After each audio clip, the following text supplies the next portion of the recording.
जय श्री कृष्णा। राधे राधे। दोस्तों, मैं आपकी दोस्त एस्ट्रोलॉजर अर्चना गुप्ता ज्योतिष के सरल उपाय में आप सभी का हार्दिक स्वागत करती हूँ। कैसे हैं आप सभी? आशा करती हूँ आप सभी स्वस्थ और प्रसन्न होंगे अपने पूरे परिवार के साथ। दोस्तों, इस वर्ष अधिकांशतः पर्व का यही हालत हो गया है कि 2 दिन पड़ रहे हैं। जैसे इस बार भी 6 तारीख को रोहिणी नक्षत्र दोपहर से लग रहा है और दूसरे दिन ही 4 बजे समाप्त हो जाएगा रोहिणी नक्षत्र, फिर मृगशिरा नक्षत्र आ जाएगा। इसी तरह से अष्टमी भी दोपहर में लग रही है, शाम के समय, दूसरे दिन जल्दी समाप्त हो जाएगी। तो तिथियों का इतना घालमेल होने की वजह से व्यक्ति कंफ्यूज हो गया है कब मनाए जन्माष्टमी। और इसके साथ ही कान्हा को ऐसा क्या अर्पित करें और किस मंत्र का जाप करें कि इस वर्ष आपके घर में वो सारी सुख समृद्धि और शांति आ जाए, जीवन का हर क्लेश आपका समाप्त हो जाए। तो इस वीडियो में मैं आज आपको ऐसे ही विषय में आपको रोचक जानकारी दे रही हूँ जिसको कि आप करके इस वर्ष अपने जीवन में भगवान कृष्ण की अपने जीवन में कृपा प्राप्त कर सकते हैं, क्योंकि योगी कहा जाता है उनको। योग पुरुष महाभारत में जो भी उनके उपदेश हैं आज भी लोगों पर पूरी तरह से लागू होते हैं। अगर आपने उनके उन शब्दों को जो गीता में सार समझ लिए तो आपका जीवन धन्य हो जाता है। दोस्तों, जन्माष्टमी आपको तो शुभ अवसर मिल रहा है। वैसे तो आपको 7 को ही कान्हा का जन्मदिन मनाना है रात्रि के समय ही, लेकिन 6 तारीख को भी आपको इस अवसर को खोना नहीं चाहिए। मंत्रों का जाप तो विशेष रूप से आपको, आरती है, भोग है, मंत्रों का जाप आपको 6 तारीख को भी करना चाहिए, जिससे कि आपको डबल बेनिफिट मिल जाएगा।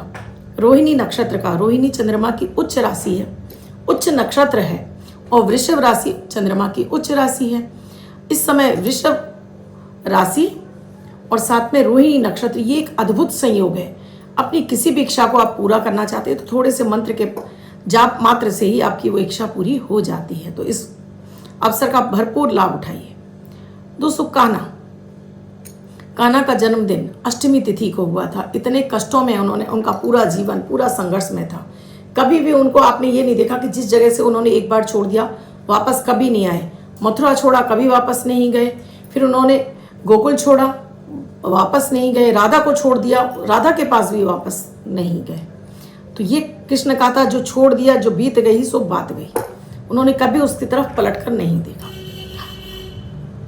कान्हा को आप ऐसा क्या अर्पित करें कि जिससे कि आपके जीवन में भी शुभता है। तो कान्हा की जो प्रिय वस्तु हैं, जैसे देखिए कान्हा की प्रिय वस्तु हैं, सबसे पहले मोर पंख। ये हमेशा उनके आपने मुकुट पर देखा है, हमेशा लगा रहता। उनकी माँ ने हमेशा लगा कर रखती थी कि वो सभी की नज़र दोष से बचे रहे, क्योंकि इसमें राहु का प्रभाव होता है। तो नज़र दोष से बचाने के लिए कान्हा के मुकुट पर हमेशा मोर पंख विराजित रहता है। ये मोर पंख आप 11 की संख्या में या 9 की संख्या में अपने घर लाइए। पहले कान्हा को अर्पित कीजिए, फिर इस तरह से कान्हा का झाड़ा लगाइए, इस तरह से ऊपर नीचे, और फिर ले जाकर अपने सेंट्रल हॉल में, जहाँ बीचों बीच में, जहाँ सभी लोग आते जाते गुजरते हों, उस जगह के साउथ वेस्ट या साउथ कॉर्नर में लगा दीजिए। और फिर देखिएगा आपके घर में किसी भी तरह की कोई भी निगेटिविटी आपके घर में प्रवेश नहीं कर पाएगी, और किसी भी तरह की निगेटिविटी होगी वो शांत होने लगेगी। इसके प्रभाव से मोर पंख को जहाँ लगा देते हैं वहाँ छिपकलियाँ भी नहीं आती हैं। अगर आपके घर में बहुत अधिक छिपकलियाँ हो गई हैं तो आप मोर पंख लगा दीजिए उस जगह पर जहाँ से छिपकलियों के आने की रास्ता बनी हुई है, या जहाँ छिपकली ने अक्सर रहने लगी है वहाँ आप मोर पंख रख दीजिए, छिपकली वहाँ से भाग जाएगी। दूसरी चीज़ है, कान्हा को जो बहुत अधिक पसंद है वो है बांसुरी। इस दिन कान्हा को एक चांदी की बांसुरी अर्पित कीजिए, इस तरह से बजने वाली।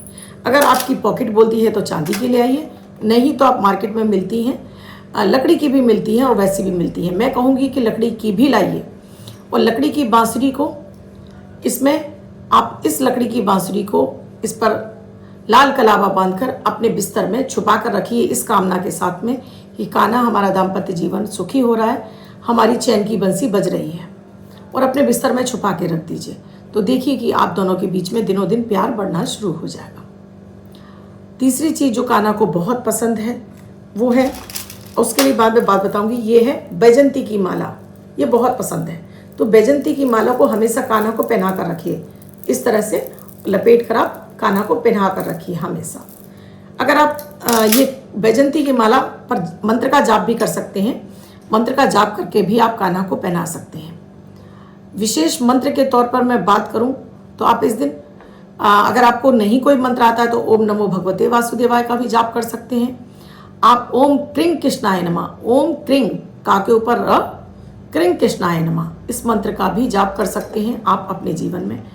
और एक मंत्र आप मैं विशेष आपको दे रही हूँ, कैसा भी कष्ट हो आप इसका जाप करेंगे, आपको उन कष्टों से मुक्ति मिलेगी। बीच भंवर में नाव हमारी, पार लगा दो कृष्ण मुरारी। बीच भंवर में नाव हमारी, पार लगा दो कृष्ण मुरारी। यानी आप कैसी भी संकट में आ गए हैं, कर्ज नहीं उतर रहा है, कोई ऐसा संकट आ गया है कि आपको रास्ते नज़र नहीं आ रहे हैं, कोई दुर्घटना है, कोई बीमारी है, उसके लिए आप, या अचानक से कोई ऐसा संकट आ गया कि आपका दिमाग सुन्न हो गया, आप कुछ नज़र नहीं आ रहा, कुछ भी नज़र नहीं आ रहा, बस इस मंत्र का आप जाप शुरू कर दीजिए। बीच भंवर में नाव हमारी, पार लगा दो कृष्ण मुरारी। कहीं ना कहीं से आपको मदद के रूप में कोई ना कोई इंसान आपके लिए, कान्हा आपके लिए हाजिर कर देंगे। जैसे कान्हा को आपने देखा होगा रामचंद्र जी के मंदिर में आप जाओ तो रामचंद्र जी खड़ाऊ पहने आपको दिखेंगे, लेकिन कृष्ण भगवान कहीं भी आपको खड़ाऊ या चप्पल में नहीं मिलेंगे, हमेशा वो नंगे पैर होते हैं।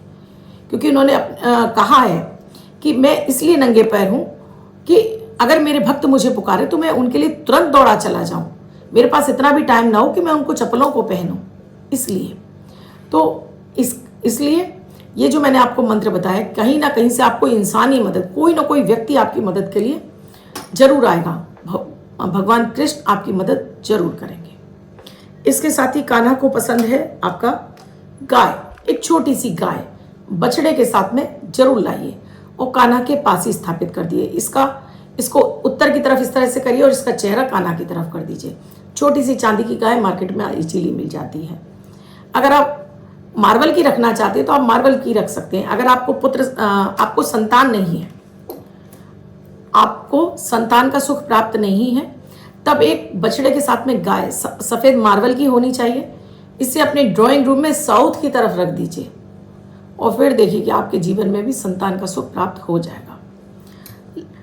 लास्ट चीज है माखन और मिश्री, ये भी कान्हा को सबसे ज़्यादा प्रिय, तो इनका भोग आप नियमित भी लगा सकते हैं और आपको जन्माष्टमी पे तो लगाना ही लगाना है। नियमित लगाइए, इसमें से थोड़ा थोड़ा अपने बच्चों को खिलाइए, रोज खाइए। कान्हा को इस दिन आप शंख से स्नान कराइए, शंख में जल भरिए, इसमें दूध का जल, शहद का जल, दही, फिर उसके बाद इत्र और उसके बाद केसर का पानी, ये सारी चीज़ें इसमें डालते जाइए और इसके इस तरह से कान्हा को अर्पित कीजिए। बाद में इसको धोकर इसे कान्हा को अर्पित कर दीजिए। जब ये सूख जाए तो इसके अंदर आपको चावल भर देने हैं, पीले कपड़े में बांधकर अपने घर में जहाँ आप चावल रखते हैं उसके अंदर इसको दबा दीजिएगा। तो ये आपके जीवन में हमेशा धन समृद्धि के मार्ग खोल देगा। आप ऐसा भी कर सकते हैं कि डेली अगर आप कान्हा को नहलाते हैं तो इस शंख से आप कान्हा का अभिषेक भी कर सकते हैं, क्योंकि ये शंख विष्णु प्रिया भी कहा जाता है, भगवान को बहुत पसंद है। अच्छा जी, लास्ट चीज़ है केसर।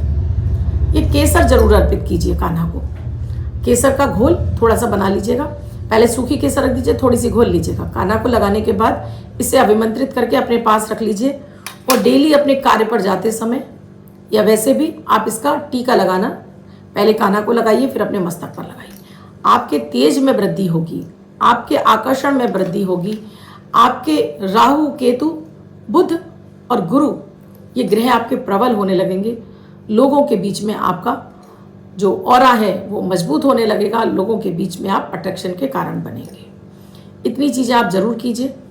मैंने आपको मंत्र बताया है, बहुत ही पावरफुल मंत्र और साधारण सा मंत्र है। इस मंत्र का जाप कीजिए। बड़े बड़े मंत्र तो बहुत सारे हैं, लेकिन अगर आप सरल उपाय भी करते हैं, सरल मंत्र भी करते हैं, तब भी कान्हा आपकी हर इच्छा को पूरा करते हैं। आज के एक जो विशेष प्रयोग है वो है 2 पत्ते तुलसी के जुड़े हुए, टूटे टूटे अलग ना हो, कोशिश कीजिए जुड़े ही मिल जाए। नहीं मिलते हैं तब आप अलग अलग पत्ते ले सकते हैं। ऐसी वो कामना जो आप बहुत सालों से सोच रहे हैं या बहुत दिनों से सोच रहे हैं, मार्ग नहीं बन रही या पूरी नहीं हो रही है आपकी, एक वाइट पेपर लीजिए, उस पर अपनी कामना लिखिए। पहले लिखिए हे कृष्ण मुरारी या हे कान्हा, मैं आपकी शरण में हूँ।